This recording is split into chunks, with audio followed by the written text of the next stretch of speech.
गजरा मोहब्बत वाला अखियों में ऐसा डाला गजरे ने ले ली मेरी जान। হ্যালো ফ্রেন্ডস, আসসালামু আলাইকুম। স্বাগতম আপনাকে গ্রাফিক্স বাংলা চ্যানেলের আরো একটা নতুন ভিডিওতে। তো বন্ধুগণ, স্ক্রিনে যে ভিডিওটি দেখলেন সেটা আপনার মোবাইলের মাধ্যমে আপনার ছবি দিয়ে কিভাবে এডিটিং করবেন সেটা আজকে আপনাদের দেখাবো। তো এর জন্য প্লে স্টোর থেকে আপনাদের কাইনমাস্টার নামে একটা অ্যাপ্লিকেশন ইনস্টল করে নিতে হবে, অথবা ডিসক্রিপশন বক্সে লিংক দেওয়া থাকবে, সেখান থেকে ইনস্টল করতে পারবেন। তো তারপর আপনারা এখান থেকে জাস্ট কাইনমাস্টার ওপেন করে নেবেন। এখান থেকে নিউ প্রজেক্টে ক্লিক করবেন। এখানে 16:9 যে ফ্রেমটা আছে এটা সিলেক্ট করে এখানে ক্রিয়েটে ক্লিক করবেন। তো তারপর বাই ডিফল্ট ভাবে আপনার গ্যালারি ওপেন হয়ে যাবে। তো এখান থেকে আমরা একটা ব্যাকগ্রাউন্ড সিলেক্ট করে দিব। তো আমি এই ব্যাকগ্রাউন্ডটাকে সিলেক্ট করব। তো বন্ধুগণ, এই ভিডিওতে যে ম্যাটেরিয়ালগুলো ব্যবহার করব সেগুলো ডাউনলোড লিংক ভিডিও ডেসক্রিপশন বক্সে পেয়ে যাবেন, সেখান থেকে ডাউনলোড করে নেবেন। তো তারপর এটাকে আমরা ডিউরেশন বাড়িয়ে একটু বড় করে নিব। ওকে, তো এখান থেকে ব্যাকে চলে আসব।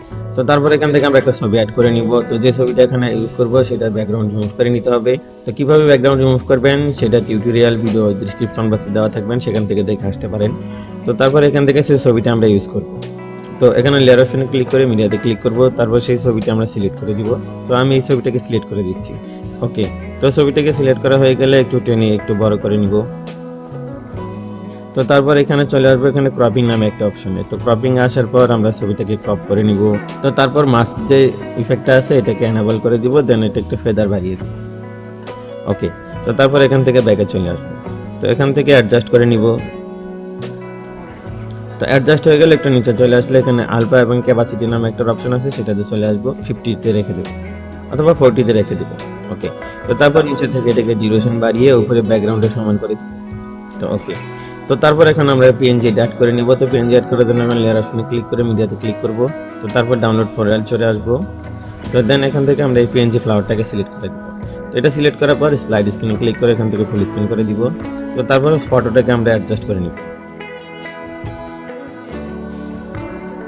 ওকে, তো তারপর নিচে থেকে এই পিএনজি ফ্লাওয়ারটাকে টেনে উপরে ব্যাকগ্রাউন্ডে সমান করে দিই। ওকে, তো তারপর এই ফটোটা আমরা আবারও ইউজ করব। তো এই ফটো আবার এড করার জন্য এখানে লেয়ার অপশনে ক্লিক করে মিডিয়াতে ক্লিক করব। তারপর ডাউনলোড ফোল্ডারে চলে আসব, অথবা আপনার গ্যালারি থেকে সিলেক্ট করে নেবেন। এখান থেকে এই ছবিটা আমরা আবার সেট করে দেব। তো আবার সিলেক্ট করার পর এটাকে অ্যাডজাস্ট করে এখানে বসিয়ে দিব। দেন এখান থেকে 3 ডট আইকনে ক্লিক করে এখান থেকে সেন্ড টু ব্যাকে ক্লিক করে দিব। তো ওকে, তো তারপর এই ছবিটাকে নিচে থেকে টেনে আমরা উপরে ব্যাকগ্রাউন্ডের সমান করে দিব। ওকে, তো এখন আমরা এখানে অডিও টেমপ্লেট ইউজ করব। তো অডিও টেমপ্লেট অ্যাড করার জন্য এখানে লেয়ার অপশনে ক্লিক করে মিডিয়াতে ক্লিক করব, ডাউনলোড ফোল্ডারে চলে আসব। দেন এখান থেকে আমরা এই অডিও টেমপ্লেটটাকে সিলেক্ট করে দিব। তো অডিও টেমপ্লেট সিলেক্ট করার পর একটু নিচে চলে আসবেন, এখানে ব্লেন্ডিং নামে একটা অপশন পেয়ে যাবেন। তো ব্লেন্ডিং আসার পর এখান থেকে স্ক্রিনে ক্লিক করে দিবেন। ওকে, তো তারপর অ্যাডজাস্ট করে এটাকে এখানে বসিয়ে দিব। তো তারপর এখন আমরা গানের যে লিস্টটা ডাউনলোড করেছিলাম সেটা সিলেক্ট করে দিব। তো রিলিক্স সিলেক্ট করার জন্য এখানে লেয়ার অপশনে ক্লিক করে মিডিয়াতে ক্লিক করব, তারপর ডাউনলোড ফোল্ডারে চলে আসবে, এখান থেকে রিলিক্সটাকে সেট করে দিব। তো ওকে, তো রিলিক্স সেট করা হয়ে গেলে এখান থেকে আগে বাড়িয়ে নিলে রিলিক্স শো হবে। তো তারপর আমরা আবারও চলে যাব ব্লেন্ডিং অপশনে। তো ব্লেন্ডিং আসার পর এখান থেকে স্ক্রিনে ক্লিক করে দিব। ওকে, তো তারপর এটাকে অ্যাডজাস্ট করে আপনারা এইখানে বসিয়ে দিবেন। তো তারপর এখান থেকে আবার ব্যাকে চলে আসবো। সর্বশেষ আমরা যে পিএনজি বর্ডারটা ডাউনলোড করেছিলাম সেটা সিলেক্ট করে দিব। এখানে লেয়ার অপশনে ক্লিক করে মিডিয়াতে ক্লিক করব। তো তারপর এই বর্ডারটাকে সিলেক্ট করে দিব। তো বর্ডার সিলেক্ট করার পর স্লাইড স্ক্রিন ক্লিক করে এখান থেকে ফুল স্ক্রিন করে দিব। দেন এখান থেকে ব্যাকে চলে আসবো। তারপর এই বর্ডারটাকে টেনে উপরে ব্যাকগ্রাউন্ডের সমান করে দিব। তো এখন যদি আমরা ভিডিওটি প্লে করি তাহলে আপনাদের সামনে এরকম একটা ইন্টারফেস চলে আসবে। তো বন্ধুগণ, এই চলে আজকে টিউটোরিয়াল। ভিডিও যদি ভালো লাগে একটা লাইক দিবেন, কমেন্ট করে জানাবেন কেমন হয়েছে। তো এরকম ভিডিও পেতে গ্রাফিক্স বাংলা চ্যানেল সাবস্ক্রাইব করে সাথেই থাকবেন। ধন্যবাদ সবাইকে। তো তারপর ভিডিওটি এক্সপোর্ট করার জন্য জাস্ট এখানে এক্সপোর্টে ক্লিক করবেন। এখান থেকে রেজুলেশন সিলেক্ট করে এটাকে হাই রেখে এখানে সেভ আসে ক্লিক করবেন।